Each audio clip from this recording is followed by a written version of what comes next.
देश में राज करने वाले मुगलों का खानदान आज किस हद में है। दोस्तों आप तो जानते हैं कि भारत पर हमेशा से किसी न किसी ने कब्जा जमा कर रखा है। पहले राजा महाराजाओं ने यहाँ लोगों को अपना गुलाम बनाकर रखा और फिर अंग्रेजों के हाथ में भारत आ गया। और सबसे ज्यादा राज करने वाले थे मुगल, जो ना ताकत में कमजोर थे और ना ही पैसों में। लेकिन इनकी पीढ़ी जो जिंदगी जी रही है उसे देखकर तो आप भी हैरान रह जाएंगे। कैसे महलों में राज करने वाला परिवार झोपड़पट्टियों में गुजारा कर रहा है। प्रजा को दान देने वाले आज खुद सही से 2 वक्त की रोटी नहीं खा पाते हैं। दुनिया पर हुकूमत करने वाले आज रिक्शा तांगा चलाकर गुजर बसर कर रहे हैं। आखिर ये कौन और कहाँ रहते हैं, चलिए जानते हैं। नंबर 1, महाराणा प्रताप। दोस्तों सबसे पहले हम बात करने वाले हैं हिंदुओं का नाम ऊंचा करने वाले, हजारों सैनिकों को मौत की नींद सुलाने वाले और अपने राजवंश को ऊंचाइयों तक पहुंचाने वाले महाराणा प्रताप की, जिन्होंने अपनी बहादुरी और दिलेरी के किस्से इतिहास के पन्नों में दर्ज करा दिए हैं। इनका राजवंश सूर्यवंशी सिसोदिया सबसे प्राचीन विरासतों में से एक माना जाता है। इनके परिवार ने मेवाड़ की रियासत पर करीब 1000 सालों तक राज किया था और जब भारत को आजादी मिली तब भी इसी राजवंश का विलय सबसे पहले हुआ था और आज भी इनके वंशज हमारे बीच मौजूद हैं। इनके आखिरी वंशज का नाम है अरविंद सिंह मेवाड़। ये देखने में तो राजघराने से ताल्लुक रखने वाले लगते ही हैं, साथ ही ये उस महल में भी रहते हैं जहां अपने समय में महाराणा प्रताप का दरबार हुआ करता था और जहां वो बैठते थे। महाराणा प्रताप के बाद ये 21वें राणा माने जाते हैं और इन्होंने कच्छ की राजकुमारी विजयराज से शादी की थी। आज ये वहीं आलिशान और नौकर चाकर की सेवा में अपनी जिंदगी गुजार रहे हैं, जिस तरह से इनके रिश्तेदार गुजारा करते थे। और इनके पास कई होटल्स हैं जिनके जरिए इन्हें ये लग्जरियस लाइफ हासिल है। नंबर 2, अकबर। अब हम बात करने वाले मुगल काल में सबसे ज्यादा राज करने वाले और युद्ध में कई राजाओं को हार का मजा चखाने वाले बादशाह की, जिनका नाम है अकबर। इनकी 11वीं पीढ़ी के वंशज और बहादुर शाह जफर के 22वें बेटे में से एक बेटा आज इनकी पीढ़ी को आगे बढ़ा रहा है, जिनका नाम है प्रिंस याकूब हबीबुद्दीन तूसी। भले ही इनके दादा परदादा ऐशो आराम की जिंदगी बिताकर गए हो, लेकिन इनके नसीब में यह जिंदगी नहीं है। बल्कि आप यकीन भी नहीं करेंगे, कई देशों पर राज करने वाले, हुकूमत चलाने वाले अकबर बादशाह के आखिरी वंशज हैदराबाद के एक किराए के घर में रहते हैं और इनका गुजर बसर भी बड़ी मुश्किल से हो पाता है। लेकिन मुगल सल्तनत के आखिरी वारिस हैं तो कुछ तो सरकार को भी अलग फील कराना ही चाहिए, इसलिए इन्हें सिक्योरिटी और हर महीने 8000 पेंशन के रूप में दिए जाते हैं। लेकिन भाई इनका कहना है कि उनके खानदान की संपत्ति, फिर चाहे वो ताजमहल हो या फिर उनका खजाना, सब कुछ होना चाहिए और इसके लिए उन्हें भारत सरकार पर मुकदमा भी किया है। अब ये संपत्ति इन्हें वापस मिलेगी या नहीं, ये तो कहना मुश्किल है। नंबर 3, राजा ब्रजराज महापात्र। उड़ीसा के सबसे रईस और खूब नाम कमाने वाले टिगिरिया राजवंश आज भी इतिहास के पन्नों में अपना नाम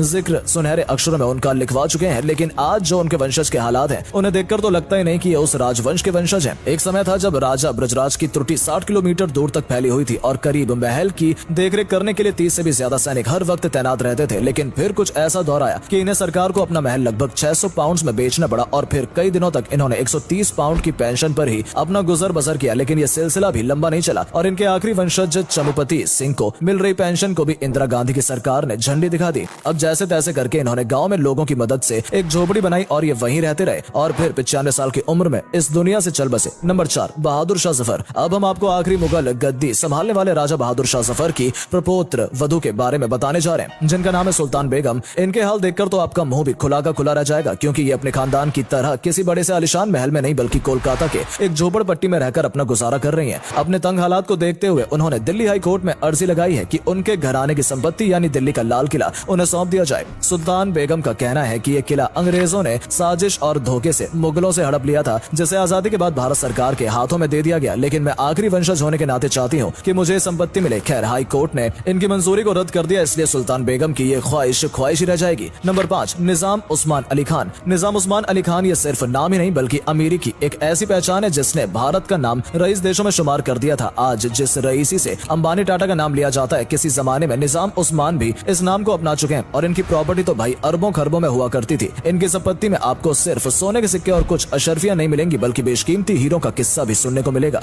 इसके अलावा निजाम अली उस जमाने में कई हीरो की खदान के मालिक भी थे। इस लिहाज से आप सोच ही सकते हैं कि ये कितने अमीर होंगे। लेकिन फिर आजादी का दौर आया और ये अमीर से गरीबों की लिस्ट में शुमार हो गए, क्योंकि सरकार ने इनसे सब कुछ छीन लिया था और आज इनके पोते मुकर्रम झा टर्की के इस्तांबुल के एक छोटे से फ्लैट में रहते थे। वहीं इनके दूसरे भाई इस सारी प्रॉपर्टी के लिए मुश्किल वक्त का सामना कर रहे हैं। नंबर 6, टीपू सुल्तान। टीपू सुल्तान, इनकी बहादुरी के किस्से तो आपने सुने ही होंगे, अगर नहीं तो आपको बता दें कि ये पहले ऐसे राजा थे जिन्होंने अंग्रेजों के खिलाफ आवाज उठाई थी और इन्हें भारत से भगाने का भी पूरा प्लान बनाया था। इनकी बहादुरी और रईसी के किस्से तो हर जगह मशहूर हैं। टीपू सुल्तान एक भारतीय शासक थे और इन्होंने साल 1799 तक भारत पर हुकूमत की और फिर ये अपने घर वाले और सारी संपत्ति को अलविदा कह गए। आपको जानकर हैरानी होगी कि इनकी डेथ के बाद करीब 3 करोड़ रुपए बरामद हुए थे। साथ ही इनकी कई हजार की तादाद में सेना भी इनके गम में आंसू बहा रही थी। और भाई सोने की तो क्या ही बात करें, इनके खजाने में सोना तो भरा पड़ा था जिसकी कीमत आज आप भी सोच भी नहीं सकते हैं कि कितनी होगी। वैसे आप भी यही सोच रहे हैं कि इतनी दौलत में इनके वंशज आज मजे से जिंदगी गुजार रहे हो, लेकिन आप गलत हैं, क्योंकि इनके वंशज आज राजा महाराजाओं की बड़ी कुर्सी पर नहीं अपनी ऑटो की गद्दी पर बैठे हुए हैं और रिक्शा ऑटो चलाकर अपनी जिंदगी काट रहे हैं। बताया जाता है कि टीपू सुल्तान की 12 सुल्तानों में से 5 संतान ही जिंदा बची थी, जिनमें से मुनीरुद्दीन गुलाम मोहम्मद के बारे में ही जानकारी हासिल है। ये कोलकाता के टीपू सुल्तान मस्जिद के पास रहते हैं। घर के हालात इतने खराब हैं कि इन्हें मिट्टी का तेल बेचकर और रिक्शा चलाकर अपने परिवार को पालना पड़ता है। नंबर 7, राव तुलाराम। शायद कुछ लोगों को राव तुलाराम के बारे में पता ना हो, तो आपको बता दें कि राव तुलाराम हरियाणा के एक बेहतरीन और बहादुर शासक थे, जिनकी ताकत और संपत्ति हरियाणा से लेकर पंजाब तक फैली हुई थी। ये इतने बहादुर शख्स थे कि इन्होंने कभी भी दुश्मन से हार नहीं मानी थी, हमेशा उनके सामने तनकर खड़े रहते थे। लेकिन एक यात्रा के दौरान जब ये काबुल में थे तो इनकी मृत्यु हो गई। भले इनका शासन खत्म हो गया हो, लेकिन इनके वंशज आज भी हमारे बीच मौजूद हैं। जैसे राव इंद्रजीत सिंह, ये आज केंद्र सरकार में एक वित्तीय मंत्री के पद पर नियुक्त हैं और साथ ही काफी माहिर निशानेबाज भी हैं, जो बड़ी ही समझदारी से राजनीति और अपनी पर्सनल लाइफ को हैंडल करते हैं। नंबर 8, पृथ्वीराज चौहान। अब जिस हिंदू राजा की हम बात करने जा रहे हैं, इनका परिचय देने की तो जरूरत ही नहीं है, क्योंकि इनका नाम और काम इतना ऊंचा है कि लोग पहले से ही इनके बारे में हर एक जानकारी जान चुके हैं। वैसे आपको बता दें कि हम बात कर रहे हैं पृथ्वीराज चौहान की। ये चौहान वंश के सबसे बहादुर और प्रसिद्ध राजा माने जाते हैं। साथ ही ये दिल्ली के आखिरी हिंदू शासन होने का भी खिताब अपने नाम कर चुके हैं। ये दुश्मन को शिकस्त देने में काफी माहिर थे और अपनी इसी काबिलियत के दम पर इन्होंने कई दुश्मन सैनिकों को मारकर युद्ध में जीत हासिल की थी। लेकिन फिर एक ऐसा बदकिस्मत युद्ध हुआ कि जिसके बाद पृथ्वीराज चौहान दोबारा कभी मैदान में नहीं उतर पाए। जब ये मोहम्मद गौरी के साथ युद्ध में उतरे तो वो भारत में इनकी जिंदगी का आखिरी दिन था, क्योंकि इसके बाद इन्हें कैद कर लिया गया था और ये फिर कभी भारत वापस नहीं आ सके। इसके बाद गोविंद राज चौहान से लेकर कई राजाओं का जन्म हुआ और इनमें से एक थे जिन्होंने अलाउद्दीन खिलजी को युद्ध में हराया था। जी हम बात कर रहे हैं हमीर देव चौहान की। ये गजब के बादशाह थे, लेकिन फिर इनका मन युद्ध मारपीट से हटकर भगवान शिव की भक्ति में लग गया और इन्होंने अपना सर भगवान भोलेनाथ को समर्पित कर दिया और इस तरह सभी साहसी वंश मारे गए। लेकिन आज कई लोग इनके वंशज होने का दावा करते हैं, जिनमें से एक है नकुल मेहता। अब इसमें कितनी सच्चाई है ये कोई नहीं जानता। दोस्तों ये थे कुछ शूरवीर और उनके कमजोर लाचार वंशज। आपको इनमें से कौन सा बादशाह सबसे ज्यादा पसंद था? कमेंट करके जरूर बताइएगा। मिलते हैं आपसे अगली वीडियो में, तब तक के लिए बाय बाय।